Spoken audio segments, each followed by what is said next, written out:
तयार आहे आपला घरगुती झणझणीत असा काळा मसाला। ही रेसिपी बघण्यासाठी पूर्ण व्हिडिओ स्किप न करता बघा।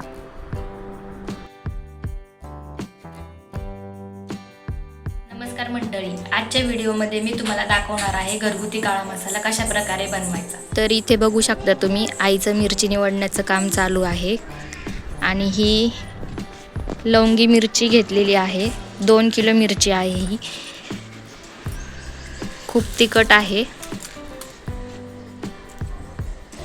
बघू शकता अगदी लाल भडक दिसतीये।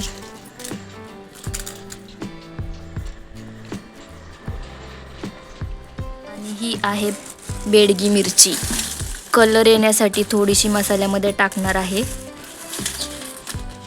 ही अर्धा किलो घेतलेली आहे आणि ही 2 किलो आहे।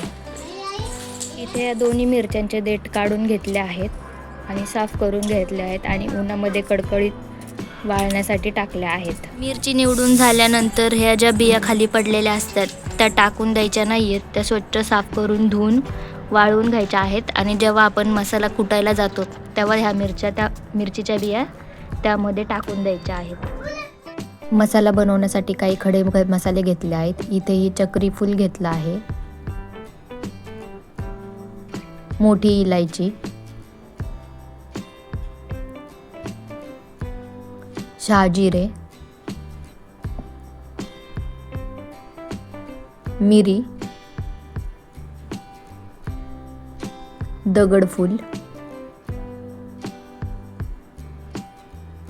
तीळ, हे गावरान तीळ आहेत, नाकेश्वर, लवंग, दालचिनी, तमालपत्र आणि हळकुंड आणि अर्धा किलो धने घेतले आहेत। हे सर्व खडे मसाले आपल्याला स्वच्छ साफ करून चाळणीने चाळून घ्यायचे आहेत, त्यामुळे त्यातला कचरा निघू शकता। हे सर्व धने आपल्याला पूर्णाच्या चाळणीने चाळून घ्यायचे आहेत, त्यामुळे धन्यामधला बारीक कचरा सगळा खाली पडला जाईल। आणि हे सर्व खडे मसाले 3-3 तोळे घेतले आहेत, म्हणजेच 30-30 ग्रॅम घेतले आहेत। हे सर्व खडे मसाले आपल्याला भाजून घ्यायचे आहेत। त्यासाठी गॅसवर मी कढई गरम करायला ठेवली आहे आणि त्यामध्ये टाकणार आहे पांढरे तीळ। हे गावरान तीळ आहेत, पावशर घेतलेले आहेत आणि हे चांगले तडतडू द्यायचे आहेत, तोपर्यंत आपल्याला भाजून घ्यायचे आहेत। तडतडल्यानंतर काढून घ्यायचे आहेत।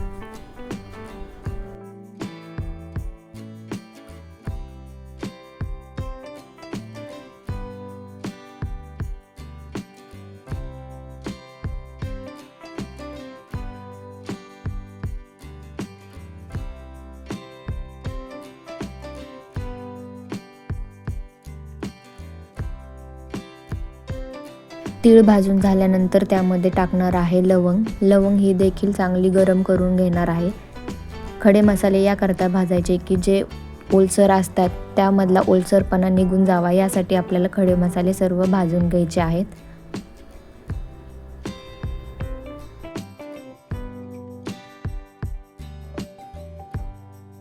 लवंग भाजून झाली आहे, त्यामध्ये टाकणार आहे दालचिनी, ती देखील चांगली भाजून घेणार आहे। इथे मी तीळ एका ताटामध्ये काढून घेतले आहेत। सर्व साहित्यासहित इथे मी तुम्हाला काळ्या मसाल्याची रेसिपी शेअर केली आहे।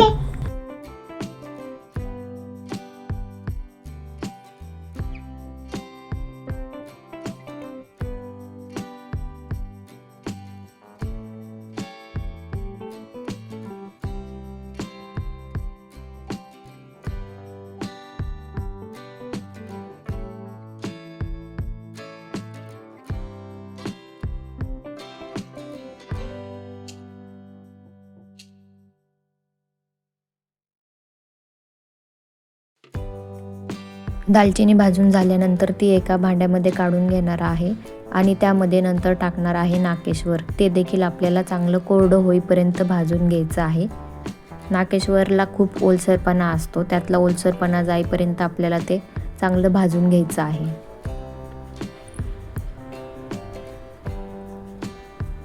काळा मसाला बनवण्याची प्रत्येकाची पद्धत ही वेगळी असते। काही जण काळा मसाला बनवताना त्यामध्ये कांदा लसूण देखील घालतात, तर काही जण वापरत नाहीत. काही जण मोजकेच खडे मसाले वापरतात. नाकेश्वर चांगलं भाजून झालं आहे. ते आता मी एका भांड्यामध्ये काढून घेणार आहे आणि त्याच कढईमध्ये स्टारफ्रूट टाकून भाजून घेणार आहे.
स्टारफ्रूट भाजून झाल्यानंतर कढईमध्ये मोठी विलायची टाकणार आहे आणि ती देखील भाजून घेणार आहे.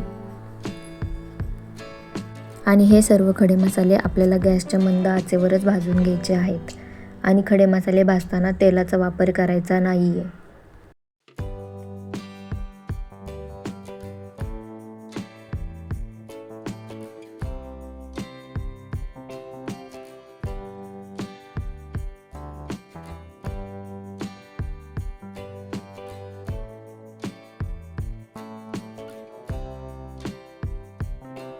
विलायची भाजून झाल्यानंतर त्यामध्ये टाकणार आहे शहाजिरे आणि ते देखील भाजून घेणार आहे.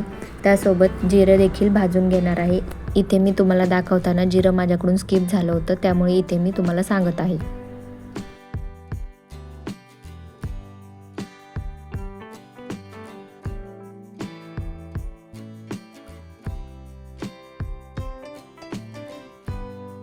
जिरं देखील आपल्याला चांगलं भाजून घ्यायचं आहे. हे सर्व खडे मसाले 3-3 तोळे म्हणजेच 30 ग्रॅम या प्रमाणामध्ये घेतले आहेत. लाल मिरची ही 2 किलोच्या प्रमाणात घेतली आहे आणि त्यामध्ये कलर येण्यासाठी बेडगी मिरची ही अर्धा किलोच्या प्रमाणात घेतली आहे.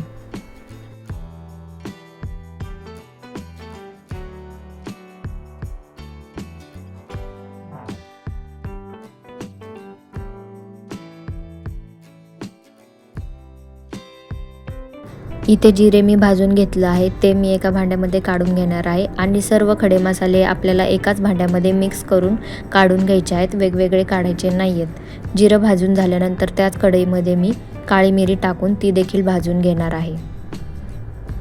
काळा मसाला बनवण्यासाठी इथे मी सर्व काही डिटेलमध्ये तुम्हाला व्हिडिओमध्ये दाखवत आहे,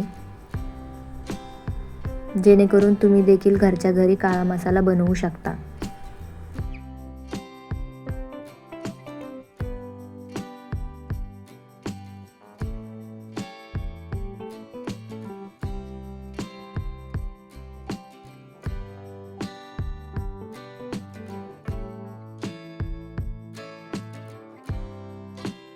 काळी मिरी भाजून झाल्यानंतर त्यामध्ये टाकणार आहे दगडफूल आणि हे देखील आपल्याला कडक भाजून घ्यायचं आहे.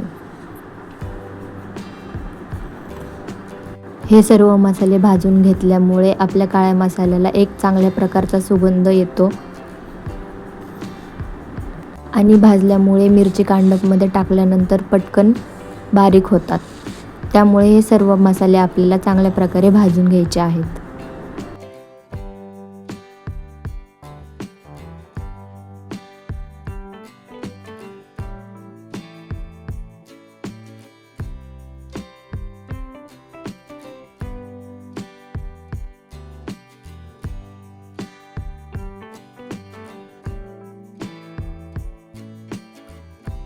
दगडफूल भाजून झाल्यानंतर त्यामध्ये किसलेलं खोबरं देखील भाजून घेणार आहे. इथे हे खोबरं पावशेराच्या प्रमाणामध्ये घेतलेलं आहे. खोबरं भाजून झाल्यानंतर ते आपल्याला एका ताटामध्ये सेपरेट काढून घ्यायचं आहे. खडे मसाल्यांमध्ये मिक्स करायचे नाही आहे. आणि त्यानंतर त्या कढईमध्ये टाकणार आहे तमालपत्र. तमालपत्र देखील आपल्याला चांगल्या प्रकारे भाजून घ्यायचं आहे.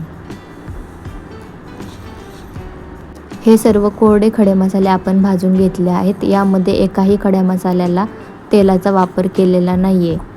हे भाजून झाल्यानंतर कढईमध्ये धने टाकणार आहे आणि हे धने भाजत असताना त्यामध्ये तेल घालून हे धने भाजणार आहे. त्यामुळे एक धन्याला चांगल्या प्रकारचा कलर येतो आणि धन्याचा चांगला सुगंध देखील सुटतो. अर्धा किलोच्या प्रमाणात हे धने घेतले आहेत.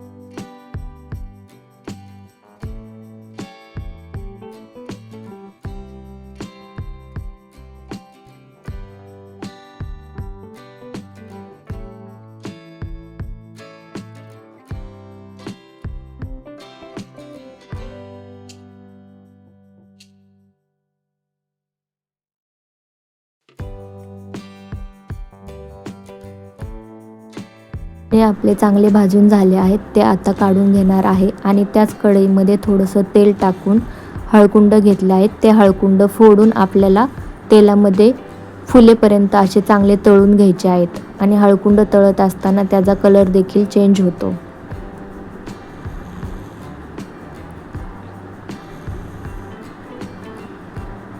इथे तुम्ही बघू शकता हळकुंडाचा कलर चेंज झालेला आहे, लालसर दिसत आहेत.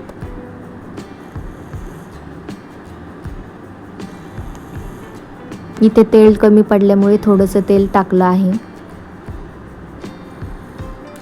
आता हे हळकुंड भाजून झाले आहेत, ते आपण एका प्लेटमध्ये काढून घेऊयात.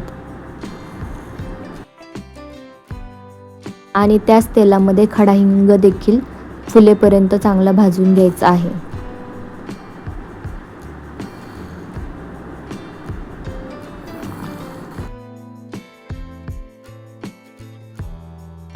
इथे तुम्ही बघू शकता खडा हिंग आणि हळद एकत्रच एका प्लेटमध्ये काढून घेतलेला आहे. तळलेली हळद, पांढरे तीळ आणि खोबऱ्याचा किस हे आपल्याला वेगळं ठेवायचं आहे आणि बाकीचे खडे मसाले एकत्र करायचे आहेत. मिरची उन्हामध्ये वाळवल्यानंतर ती चांगली तेल टाकून भाजून घेतली आहे. मिरचीला एवढा तिखटपणा होता की भाजत असताना संपूर्ण घरामध्ये ठसका उठला होता. त्यामुळे भाजताना मी व्हिडिओ शूट केला नाही, डायरेक्ट भाजून झाल्यानंतर मिरचीचा व्हिडिओ तुम्हाला दाखवत आहे. तेल टाकून चांगल्या प्रकारे मिरची अशी लालसर भाजून घेतली आहे. दोन्ही मिरच्या आपल्याला एकत्रच भाजून घ्यायच्या आहेत आणि मिक्स करून घ्यायच्या आहेत आणि थंड करायला ठेवायच्या आहेत. मिरची कांडपमधून मिरची कुटून आणण्यासाठी सर्व खडा मसाला हा आपल्याला वेगळा एका पिशवीमध्ये न्यायचा आहे आणि मिरची ही एका पिशवीमध्ये सेपरेट न्यायची आहे किंवा डब्यामध्ये तुम्ही देखील नेऊ शकता. ॲड करत राहतात. ते बघू शकता मी सर्व वेगवेगळं भरून ठेवलेलं आहे.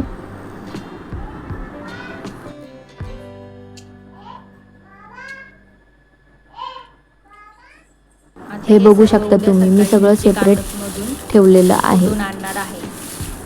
कुटून आणल्यानंतर मी आता हा आपण मसाला मिरची कांडपमधून कुटून आणूयात आणि कुटून आणल्यानंतर मग मी तुम्हाला दाखवते. आपला काळा मसाला मिरची कांडपमधून कुटून आणला आहे.